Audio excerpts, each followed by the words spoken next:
Si je me mets à lister tous les moyens que vous avez de gagner de l'argent sur Internet, vous allez être choqué.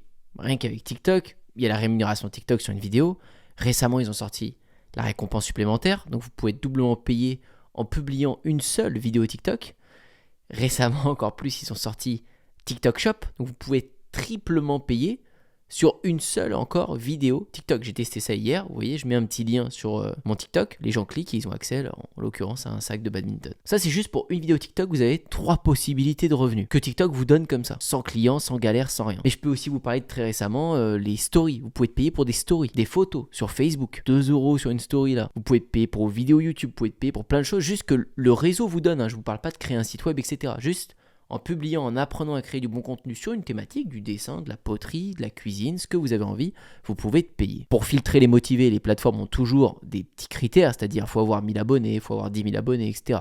Si vous êtes un peu assidu, ça va venir. Les gens font tous une erreur. Et c'est pour ça qu'ils n'arrivent pas à aller chercher ces sous-là, parce qu'ils sont tous présents. Et quand je vous en parle, ça paraît beau en fait. Tu te dis, génial Antoine, moi aussi j'ai envie d'aller chercher ces sous.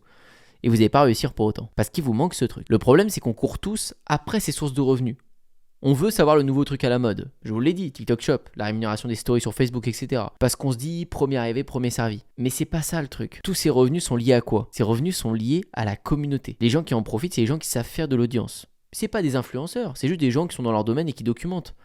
Ça veut plus rien dire influenceur. À l'époque, oui, on disait c'est une star, elle remplit des zéniths, des concerts, etc. Mais maintenant, il y a des influenceurs qui n'ont pas fait une vidéo à l'extérieur de leur cuisine, mais ils sont déjà plus influents, ils ont déjà plus d'audience que quelqu'un qui remplit des salles de concert. Puis vous avez aussi des gens qui ont 1 million d'abonnés sur TikTok, qui gagnent des sous, mais ils sont inconnus, personne ne les connaît. En fait, c'est devenu tellement commun de créer du contenu que voilà, c'est plus quelque chose d'extraordinaire et vous le voyez maintenant que c'est pas impossible à atteindre. Donc les portes s'ouvrent, les portes des opportunités, des partenariats avec des marques, de créer votre site et puis plus facilement de toucher des sous avec les réseaux en question, et tous les réseaux payent à leur manière.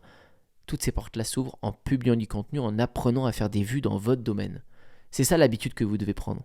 Et après, vous allez vous intéresser à ce que vous pouvez faire, comment monétiser votre audience. Mais il faut d'abord avoir une audience. Donc d'abord, commencer à créer du contenu. Que vous ayez envie de vous montrer, pas de vous montrer, vous voulez faire des tutos Excel, vous vous montrez pas, faites-le. Il n'y a vraiment pas de barrière et quand on prend du recul, on voit que c'est accessible.